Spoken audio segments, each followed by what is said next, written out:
Hello, everyone. Welcome to Making a Footprint in a Crowded Space, How Indies Make Their Mark. I'm your moderator, Trey Morgan from Clear Channel Radio. Along with me, we have Justin Hochberg, co-founder of the Hochberg-Ebersol Company. Thank you for joining us. Thank you. Also here today, Jason Hervey, co-founder of Bischoff Hervey Entertainment. Thank you for being here. Chris Sloan is also here today, president and executive director for 2C Media. Hello. He's got a fan already. It's my wife. Mom, You've done a job. You're lucky to clap. Had to have a ringer. And at the very end, Colby Gaines, founder, Backroads Entertainment. Thank you all for being here today. I wanted to start this off and kind of set the table for what we're talking about today. And I'll ask you, Colby, in your opinion, what is the state of the industry right now in respects to what you do? Well, I think that there's huge changes. Everybody wants to peer into the crystal ball and tell everyone else what they think. I guess the state of the industry, as I'm seeing it, is there's more opportunity than ever. You can look around at projects that cost $15,000 and make $160 million, Paranormal Activity, The Angry Orange.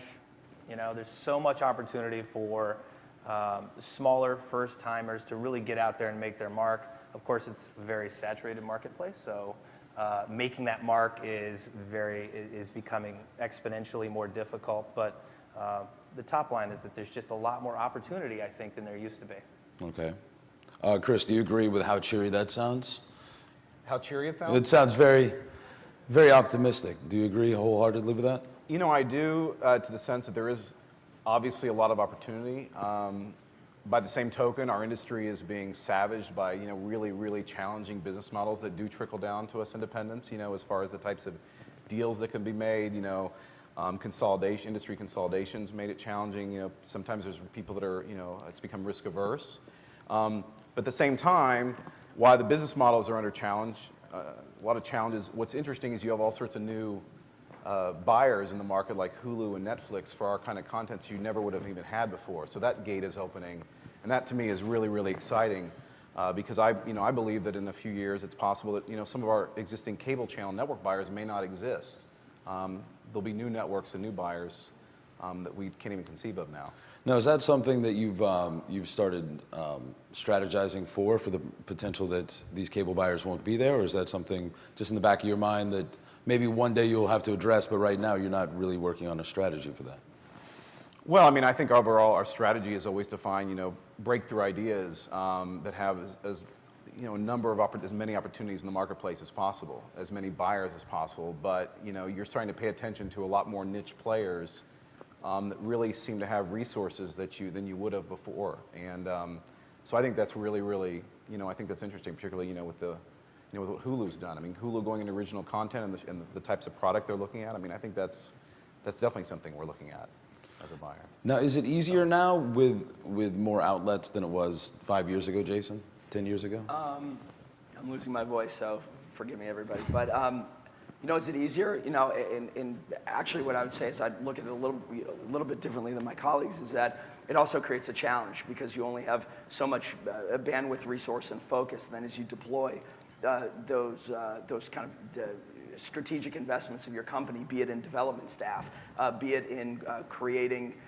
your own pilots and your own pilot presentations, it becomes a highest and best use of time, energy, and resources. And there are so many places that also, equal the opportunity is equal the challenge. So if you only have so many hours in a day, once you get through, if let's say your project gets passed on, by the traditional, cable outlets, or if it's a network show, whatever it is, it really, those secondary markets, you don't know where to go. Sometimes there are so many choices, it almost can also become a distraction. Yeah. Yeah. Do you share that sentiment, or do you? Yeah, I think though, macro, if you're in this business as a producer, you're an entrepreneur. Yeah. And by definition, entrepreneurs need to be optimistic. So if someone's up here who's a producer and not optimistic, we got a big problem because it doesn't make it true. It just means that's your delusional way of looking at it, which is we're going to make it happen. We're going to figure out the way to do something. And so I think, like everyone here, delusionally optimistic that there's a ton of opportunity. Right? But I think statistically, though, the truth is there's more cable channels doing more unscripted programming than there was last year or the year before, right? So, you know, there's rebranded channels. As an example, this year alone, TNT is doing reality. Wasn't last year. USA doing reality. You know, Reels Channel looking to do reality. So, you know, there's other things like Military Channel probably looking to upgrade. You know, they're part of History Channel. So there's just more outlets for programming, which people don't realize just creates great opportunity. So I think this year and the next couple of years, you'll see still a big growth, especially in the US cable. Now, with the fragmentation of the Hulus and the Netflix and essentially starting to cut out the middleman, you know, some of the networks, some of the cable providers, are you starting to strategize ways to directly reach to the consumer as a producer, as a content producer? Is that something that you're starting to do? Absolutely. I mean, obviously, you know, we're fortunate because we have the lowest cost production model of anybody else, not me personally, but the reality genre, right? Yours is one of the biggest. But we can do it cheaper than, say, scripted people, Yeah. or, you know, so Hulu and stuff like that is made for us. I mean, you know, it's quick, it's cheap, it still can be high content.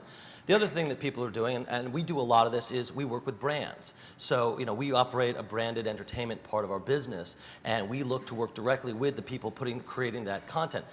Those guys, Procter & Gamble, Coke, Pepsi, they very much are always looking for creative ways to get their ideas out there because 30-second ads aren't doing it. And so that's another way to get right direct to consumers that you don't actually even have to fund.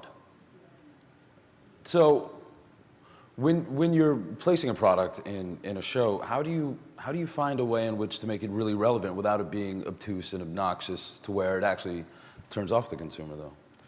It's a big problem. I think I call it Elvis ads. If you ever remember Elvis movies, he'd be talking like this, and in the middle of it, he'd go, "Oh my God," and start singing right out of the blue. You had no idea, and it never really worked. It's the same thing with brands. And so I think branded entertainment gets a bad rap because it often looks obtrusive and bad. But casting a brand and figuring out how to put it in there like they do on The Apprentice, which is where I cut my teeth early on, is an art just like casting and picking a great person on Jersey Shore. And you just have to have that mindset of how do you create a story, whether it's for a brand or for a person, and make it work so it's not in your face, but actually enhances the experience. Yeah, I would say just have the brand not overshadow the intent of the scene. That's really a short answer for that. Well, I mean, it speaks volumes because oftentimes you do see where the brand becomes too much of a focal point and then it distracts from the content and the brand as well. Do you guys have anything to add? I think the further you go in business, my accountant always says you become an accountant.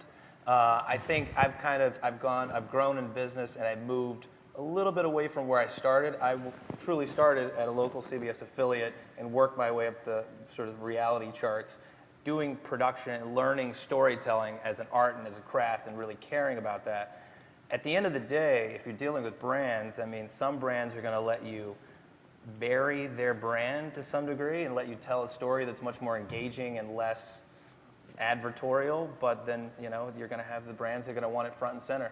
And at the end of the day, we all want to get paid and keep the lights on and keep things moving. And if you're able to, as a production company, grow and focus some on what you want to do is highly creative and then some that kind of pays the bills, that's a smart way of doing business. I mean, can you put a percentage on that? I mean, content, of course, is king. That's the goal. But, you know, also revenue is very important. So, I mean, could you kind of put a percentage like 70-30, 80-20, or 100-0? On content versus placement of products and things like that and revenue? I mean, you know, I would say as our company is I just started up a new company, and I like to say that we're a creative content company because that also is a production company, but you produce creative content, some of it truly subjective as to how creative it is when you have certain brands involved. But the majority of what we're doing at this point is probably 80-20, 80 on the true storytelling side and 20 on the more branded side. As we grow, it's going to be, I guess it's sort of that crystal ball thing again, not really. Well, then you start to ask, that's where it leads to my next question, how indie production companies are different than these major, large production corporations. And I think one of the major differences, and I'm sure you guys would agree, and maybe you can discuss it, is the content to revenue focus. Would you agree that, I mean, their focus is clearly much more on revenue because they have shareholders and things to answer to.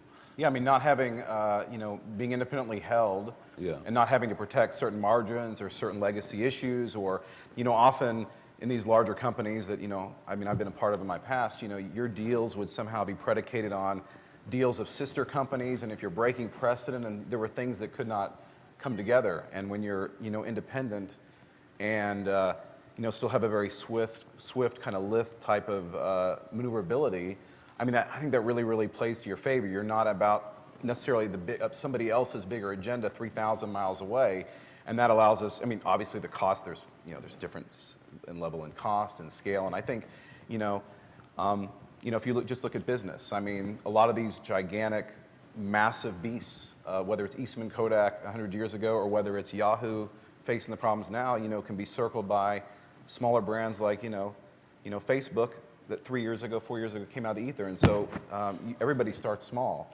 And we use that's diminutive size, I think, to our advantage in that way. I was just going to say, but I think what none of us are really talking about, though, up here is the scrap that the production company ends up getting into generally with the network. And what none of us are saying is that we're all talking about revenue that we don't really share in for the most part. What none of us are saying is that we have to generally, inherit some type of deal that the network has done through their ad sales group that the producers then are asked to accommodate, and generally in revenue that we are not necessarily sharing. So unless, like his company, and we had just announced a partnership recently where we're working with some brands directly, but that's a little bit different model, different distribution method. But in the traditional sense, if I come up with an idea and I go sell that show, to a network, and generally, for some type of, version of a license fee or some type of,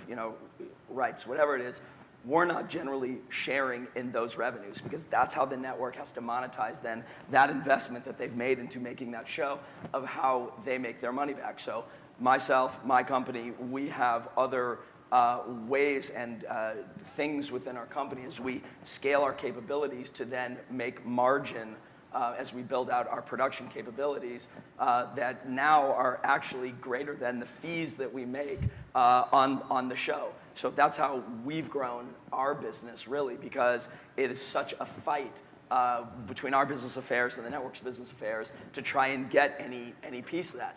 Now, as you continue, and really, it was funny when I was asked to be on this panel. It's like how indies make their mark. I said, I will be the shortest, answer panelist ever. You got to make a hit, man. I mean, that's the real answer, and nobody in this entire place knows exactly what that hit is going to be until the people, the audience, they tell us what that hit is going to be. And then you have, a little bit more swagger within your deals to get some of those things. And not every show is like The Apprentice. And that is kind of like the platinum answer, of that's how you integrate brands into a show, because in that particular show, the brands are the stars, of every episode. But that's not really the case in a lot of the traditional types of shows that we're selling, be it in docusoap, small formats, whatever it is. I was going to say one thing we do that's a little to offset this is that, half of our business is completely different. It's promotion and marketing.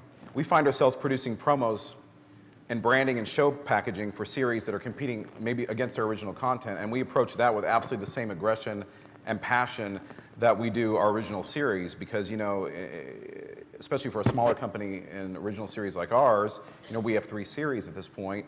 You can go down, up and down versus where you're actually producing and having programming on the air, and you can go from feast to famine and hot one moment, then you're gone the next. And we've seen that over and over again. So by having a completely separate business, completely different promotion and marketing, where the development is, it has a different level of risk. We sometimes call it quick money, sometimes lower margins, but that actually allows us to sustain on an ongoing basis an infrastructure and a production to take these risks on original series and presentations and that type of thing. So I mean, we're completely a hybrid. So you can find your hit. Yeah. So we can find our hit, take a lot more swings. Because if we were only, at this point, if we only were about original series, the prospects wouldn't be quite as great as the fact that it's, these two worlds working together. It's funny, we produce a show called Swamp Wars on Animal Planet, and we ended up producing the promos for Nat Geo Swamp Men. We did the main titles for Swamp People on history and the logos. And you know, this happens all the time. And some people are like, aren't you like competing against yourself? I'm like, not really. We're actually sustaining the bigger idea. I'll say that I think I'll put a fine point on what Jason said, which is producing for fees is a very difficult business to be in because networks are capping it and you just can't make that much. And so one of the things you have to look at is how do you know, everyone talks about retaining rights as a good way to do it. That's challenging. You always want to sell internationally, but you know, we've used brands actually to retain additional rights. So for example, we did a show where we co-financed the show by getting brands to help fund the show and retaining additional rights. So, which was a great win because we made money on the branding, we owned additional rights, and we gave the network, and this was the key, a more expensive show for half the cost. And so I think what I would say, whether you can do that or not, is find a way to give somebody something they can't get normally, right? So find a channel that's looking for a bigger idea that you could do something with, bring them a piece of talent that they want, that they can't get someplace else, or figure out a new way to exploit it using whether it's Facebook or whatever. That will get you in the door and will help drive profitability, even if it's not a monster hit like The Apprentice. If it's just a cable show, you can make as much money on Pawn Stars or you know something on AETN today than I think you can on broadcast network in many ways. No, is that where it's heading, where you're having to broker your own deals with the brands directly and then take it to the network? If you can, great. I mean, like anybody here, we're all trying to find the things that we can control. Networks are the slow dinosaurs. And, just in any business, the established players, I see my friend Paul Buccieri works at ITV. It's a giant business. He's got a giant monolith. We're up here with a handful of people trying to make things happen in a different way. And you just have to always look for the next thing because large networks or large production companies, they are, as we said earlier, managing for margin and feeding a global beast. So whether it's brands, whether it's online, Netflix, Hulu, finding new players that are just doing reality, that's where you have to go to find, to feed yourself. Now, how does, now, when you're looking for new ideas and you're looking for that hit you talked about, like where are you looking? What are you looking for? Something in the swamps. In the swamps. Yeah. There's about 5 shows just about the swamps.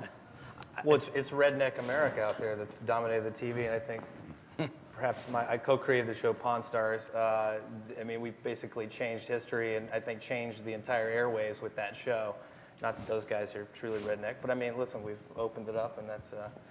And I think when you're ideating from a production company point of view, you're looking at everything. I have a casting director who's casting around for great ideas. I have a development team that's constantly reading the papers, fishing, looking in social media, just reading what data that we have accessible to us. We've also partnered with a major entertainment studio that's in scripted, and we're partnering with them on the reality side, and they've given us some data that they've mined with and they're much, much larger company.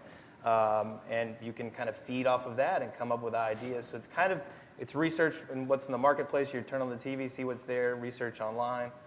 Ideas can kind of come from anywhere. It's also relationships. I think we're all saying somewhat of the same thing in as much as the more swings at bat you take, the better off you're going to be. The more you're in front of a buyer and you're talking to them, whether it's here or in a pitch, you're finding out what they really want. The things that they send to the agencies that say, Spike is looking for such and such, by the time it gets to you, it's been filtered through so many layers. Like any business, the closer you can get to the source, the more you can find out. And the question we always ask is, don't tell us what you're telling the general community, because that's not going to help me. Tell me something that's in the back of your mind, maybe time no object, money no object. What is it that you're thinking? What's something you wouldn't say, just a nugget of idea, not a big idea, just something noodling there, and you build off that. That's where you have to get to, and then you're having them tell you what you should be developing, and that's very helpful. And yes to all of that, but But no. But not at all. But not at all. No, But you're wrong. Nope. And Okay. As soon as they're done, telling you because they just walked out of a development meeting and, you have a relationship there, and et cetera, the other answer to that is they don't know until they see it. Sometimes, and a lot of times, you know, you have a certain instinct or a certain passion, or you know something is going to work. And yeah, I mean, you know, Pawn Stars is a terrific example that pioneered not only a pop culture phenomenon, but you know, lots of genres and businesses, even you know, that guys up here have profited from and sold, you know, shows like that in other pawn shops to other networks, etc. Me being one of them. But sometimes until you walk in that door with that great cast or that awesome sizzle reel or that great, you know, something that they go, wow, I wasn't even looking for that. I didn't even think that, but I showed it to my boss and they flipped out over it and now we want to do that. So yes, cultivate the relationships. Yes, the important dialogue to have, but also sometimes they don't even know until you walk it in that door and show them. I think for, you know, and it all depends on what your model. I mean, when we're not a big volume player, you know, we intentionally, even though our show is called Swamp Wars, it really was not designed to be. That was a title that was, I would say, not inflicted, but it was hoisted upon us. But we actually take a different approach in that we try not to go in when, you know, if right now it's rednecks, or if it's swamps, or if it's pawn shops, or if it's towing companies that are in the zeitgeist, we intend to actually try to go in as different a direction as we possibly can. So whenever we do come in, they may not like what we have, it may not be a show that's right for them, but at least we start creating the idea that when these guys come in, it is going to be something that they weren't waiting for, they weren't expecting. It's not the 7th iteration of a dating show. And that's about, you know, that's about a brand distinction, and that's hard. I mean, everybody is trying to do the same thing we are, which is try to get beyond that next curve. But we, as a design, if something is, you know, an idea is on 2 or 3 networks, we're absolutely going to avoid that territory because we don't want to be, you know, that's just not how we choose to compete.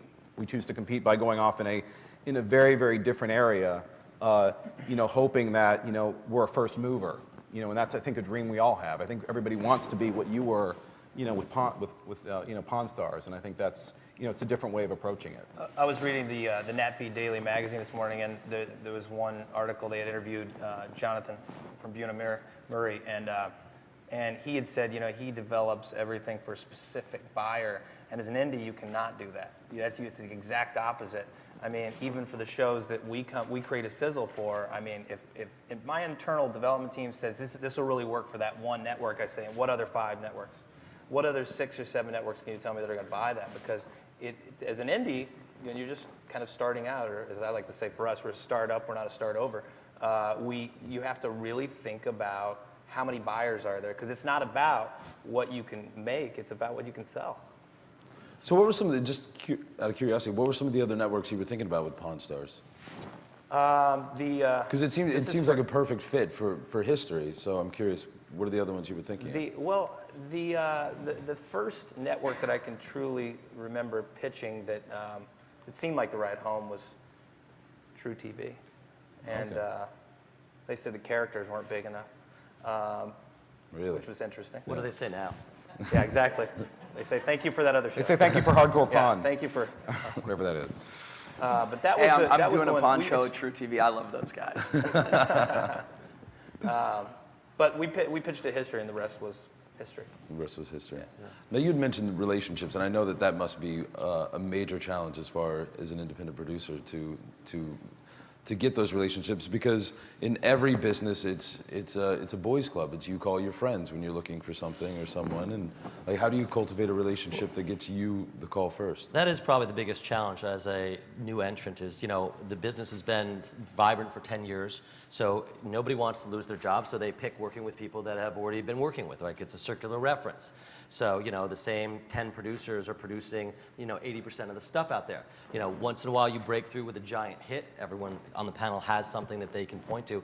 So how do you do it if you don't have that? Well, you have to work really hard. I like to call it sort of like a blackjack theory. Like the idea of blackjack is stay in the game long enough so that you can get a good hand and double down, right? Even if you don't play. Stay in the leg, let the house beat you.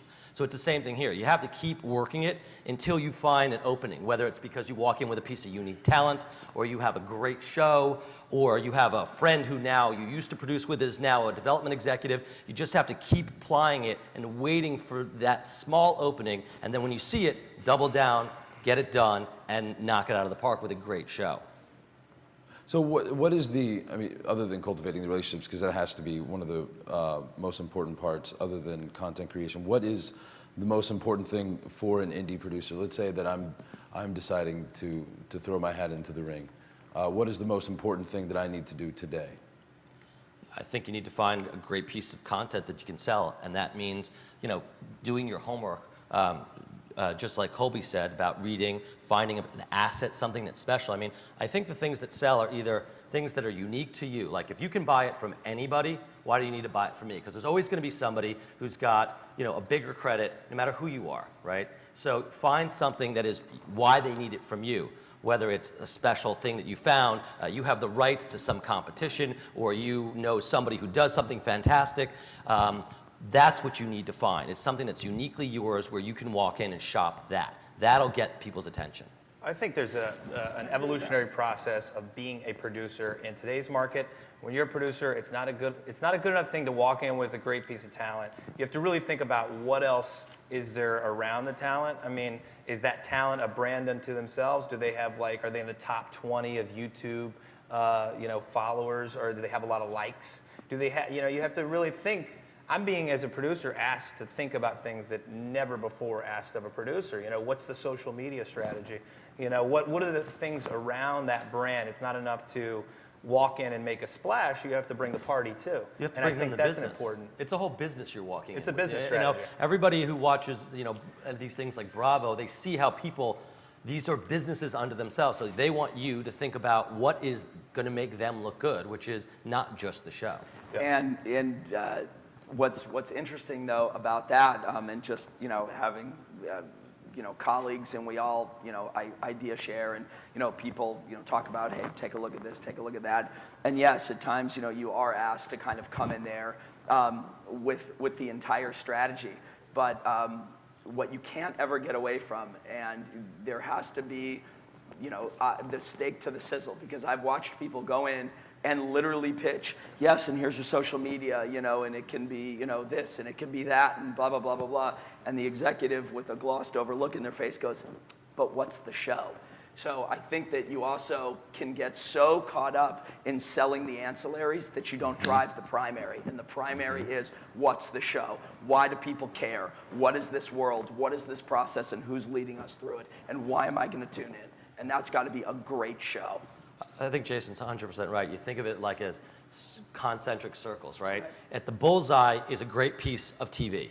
And if you've hit that, then you can move to the next level. So whether that's social media or branded integration, you also have to remember that buyers, they don't get paid for profitability. They get paid for putting great shows on TV. So when you start talking about what the digital strategy is to a network buyer, that's not their thing. They've got a colleague whose thing it is, but it's their thing to put something on TV. What are the ratings? That's how they get checked in. Yeah, and you're not gonna get to that colleague until you win that person That's over. right. By the same token, I do think it's always important to try to arm them with as much ammunition when they go in as possible, whether it is on the brand side, whether it's even, sometimes we walk in with promos for the spot. We walk in obviously with, notions on brand integration. And so anything you can do to make their jobs easier, because they're seeing hundreds of pitches, and you want to make their jobs of championing whatever it is you're doing as seamless as possible. And sometimes, if you leave a lot of those things open out there, things can go awry. So as much as you can lay out possibilities or ideas so they're not perhaps misinterpreted, that creates, I was a buyer for a long time, and when people would come with, as you say, the concentric circles, a very strong idea, but then also help me and give me additional arguments of why this works. And also, we'll actually, when you're talking about double down, we'll produce the same sizzle reel 4 different ways, slightly skewed for the different buyers. So you try to, almost with the tape, anticipate what the objections and questions will be to give yourself and whoever's on the other end a better chance of getting through the system. And the system is a gauntlet. And so that's probably one of the biggest problems is no matter who you pitch, they're not the buyer, right? Because, so I call it like the half-life of a pitch. If I pitch you, and you've got to pitch someone, and they've got to pitch someone, you're losing probably half of the emotion. Part of being a producer is the ability to, in the room, convince them. It's not like we have, a scripted show has a script, right? And so they read everything, and it's all laid out. Here, we've got a 3-minute reel, and maybe some boards, and maybe a treatment, but it's not a script. And so you've got to arm them with enough that pitch can not lose all the emotion that you get in the room, because that's what it's about. And since you never pitch the buyer, it's got to go through that vast gauntlet of sort of watering down the whole time and still stand as a, I must have this, versus the 1,000 other ideas I saw this week. Well, I think that also speaks to what you were saying, actually also to the bullseye point.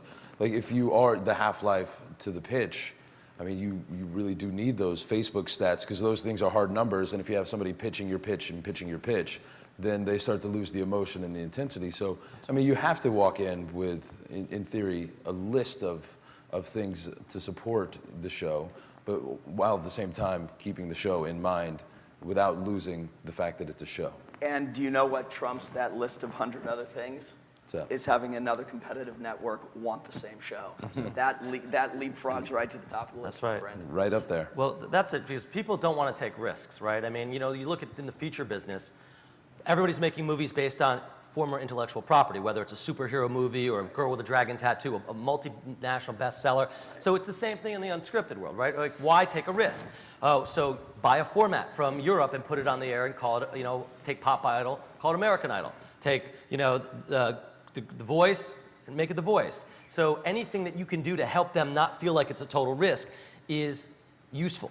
Now, out of nowhere comes Pawn Stars, and that breaks every rule, or something like that. But you have to do whatever it takes, whether it's the Facebook stats or a piece of talent that's globally known, or whatever it is, anything that makes them feel more secure that they're not taking as much of a risk will get you much farther along, however you do that. That's also very, I mean, that whole other part about coming in with knowing the second tier, if they ask about social media and things of that sort, it's very self-serving, but you have to do it because you don't want to leave the network, leave it in their hands completely about how they're going to market and promote your show, because then you'll only be on the air for 2 episodes, you know, because they'll just kind of, a lot of networks will just throw it up there and see what sticks, you know. There's That's no right. promotion, no marketing, they'll tell you that up front.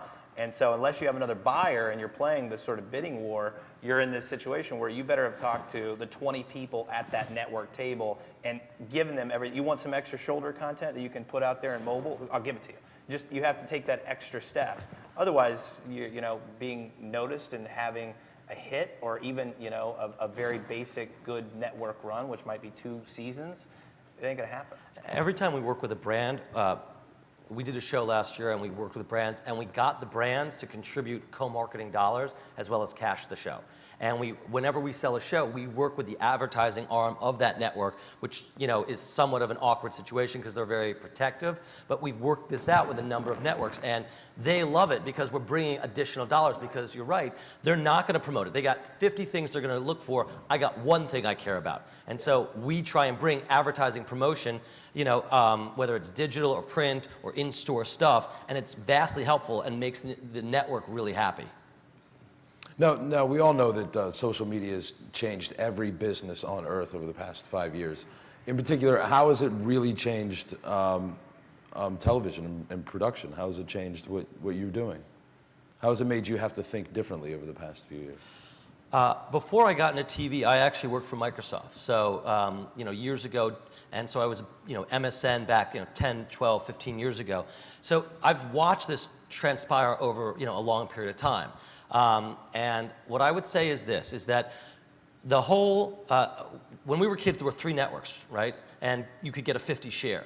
And then, you know, 10, 20 years ago, there started to be cable networks. And now there's a lot of channels, and this is just another channel. So Hulu and Netflix are exactly what we were talking about, other buyers. And the more buyers that are interested in this type of content, the better for us. And so looking at those guys as buyers and as mechanisms to promote something is phenomenal. We're doing a show with USA. It's a documentary about doing good. 4 NFL superstars have an issue, and you know, we see how it plays out, and we're using an online partner to help us. And so those are promotional ways to do things like that. You know, they really can drive. It's symbiotic. You know, I think one way it's also helped is that everybody involved with the show, and it grows exponentially, becomes a promotional partner, whether it's your talent, whether it's their talent's friends, whether it's your staff. And that's interesting, because you can see how this can actually catch on like wildfire. By the same token, because everybody's aware, your talent and some of the participants are very aware of what is being said about them and what comments are being made about them, where they may not they may not be on the, a very lightly trafficked network site where there's a forum, but when it's actually out in the ether and they're seeing, a comment made by their peers, that you also have to combat the way that information is coming back at them. They can become much less, they can become more standoffish. They can become very concerned about things they're doing because you get such instant feedback. And we put a lot out there, but then also a lot of it comes back, and then that's additional thing to manage almost immediately. Why the series is airing, you can sit there right there with the folks involved with your production and the talent, and see the response, and you can be saying, oh, I shouldn't have said that, and you've got to manage that for the future. So that does make it a challenge as far as producing. There's also those great apps where you can play along with the TV show. I mean, the dual screen watching is a big part of it. I know that, The Voice or any of these music genre shows, they use a lot of social media to help not only drive tune-in, but keep viewers engaged during the commercials. I mean, it's a big component. I think the production manual for the digital side of something like The Voice, it's like a 100-page document on how to exploit it. So it's a big part of that. I do want to remind everybody we're going to be taking questions in just a few minutes. So if you have one, then start thinking about it now. This panel discussion is called "Making a Footprint in a Crowded Space: How Indies Make Their Mark." So I'm going to ask you each to answer that question. How does an indie make their mark in a crowded space? Do you want to start? Sure. First of all, you got to wear a pocket square. It's essential. It's okay? essential. Essential. Other than that, I think, again, it goes to find a great piece of content that you can really make people emotional about. We're in the emotion business. If you watch a 2-minute trailer and you don't feel something, then you haven't done a good job. You have to, you have to make people laugh, cry, etc. That's what we're in the business of, is making people feel something. So start with that, and then do all the other things that we talked about. Work your contacts, come to the trade shows, be relentless. When you meet somebody, make sure they introduce you to somebody else. That's how you know you're moving down the food chain and getting people. So it's be relentless and get a piece of fantastic content. All right. Yeah, I would say, I will not wear a pocket square. So I go back to. You just had to find another way to do it. I go back to you got to make a hit. And nobody knows, I still stand by that, nobody knows, what a hit is going to be. Again, take a great show, which I'm a fan of. Pawn Stars really came out of nowhere. If you kind of looked at it and analyzed it, on paper, by all means, at that time, at that moment, it shouldn't have worked, but it did, and it created an entire category, for lots of people. But create a reputation for yourself. Now I'm done being a smartass, but create a reputation for yourself, and that comes from being known for something. Be known for, hey, you know what? Those guys, their stuff looks great. Their stuff. They have the best directors of photography. They have the best editors. They put the best polishes on their work. Those guys make things look great. Or wow, those guys, I don't know where they find them, swamps, pond places, whatever it is. They find great characters. When those guys come in with a pitch, you know what? We might not buy it all the time, but we love their characters. So grab a hold of something and then own it and become the best at that, because that's how you make a reputation for yourself. Chris? And then leverage it. Wow. Good luck. I echo. That's echo. I would say just as a a corollary to that, because I'm right down complete with what you're saying. Is that I think you have to be passionate. And when I was a buyer, you had a lot of people who approached it like a commodity business. It was like, oh, when that guy comes in, it's going to be like, well, if you don't like this, I got this. It was like you were down in the Bowery trying to buy old watches. So if the notion of when you come in that you really are passionate and you have that reputation, don't walk in with three or four. Don't okay, on to the next one. You're not playing like name that tune. Cultivate your idea, really be buttoned up, have your answers, be passionate about it, absolutely leverage it. And I also believe be selective. When you're talking, but beyond that, I think what we're doing is we're talking a lot about the sell. One thing that's taught myself is, because half our business is a pure service business, is never lose sight of what it means to collaborate with a network, which at the end of the day is your client. And when they're your client, shows that'll be on the bubble will die because of difficult talent or difficult experience, where you're coming at them from overages, or you're ignoring notes, or you're being combative, or you're being an auteur. And so that's going to make the bar that much higher, not only for your existing show, but when you come back. So if you create a scorched earth policy, that is brutal. So there's a lot of what, it sounds like we're trying to talk about selling Toyotas, but there is a lot of service after the sell and placing a big premium on that experience and how you manage that network, because you will see them again, probably in this job, or they're going to change jobs in 2 years and you're going to see them somewhere else and they're going to tell 2 friends and 10 friends, and pretty soon your reputation becomes, well, that's your legacy much more in the show. I think diversification of business, just like a financial portfolio, whether it's rentals or production services, is a good way to keep the lights on, keep gas in the tank while you're looking to get that hit. No hit is made overnight, despite what some people believe. I mean, I didn't have a hit till I was in the business for 15 years. So, it takes a lot of time, it takes a lot of energy. I think be relentless, care about your reputation. I think packaging it's always been true, but it's now more than ever true. Package your idea, know it in and out, know what the hurdles are going to be. But when you walk in with a piece of talent, if you're an indie who doesn't have a reputation yet, package it up with somebody else who does have a reputation. I'm not talking about being acquired by that company, though that's probably not a bad thing financially. You'll know, and you guys know this with the TNT show that you guys have coming out. You got great names attached to it, and it makes the sale that much more likely. All right. Do we have any questions? Anybody like to ask any questions today? One question. Since you got a broken wing, we'll go with you first. I take pity all the time. You should. Okay, so I see that all you guys are involved in reality, and the last point that you just made was diversification.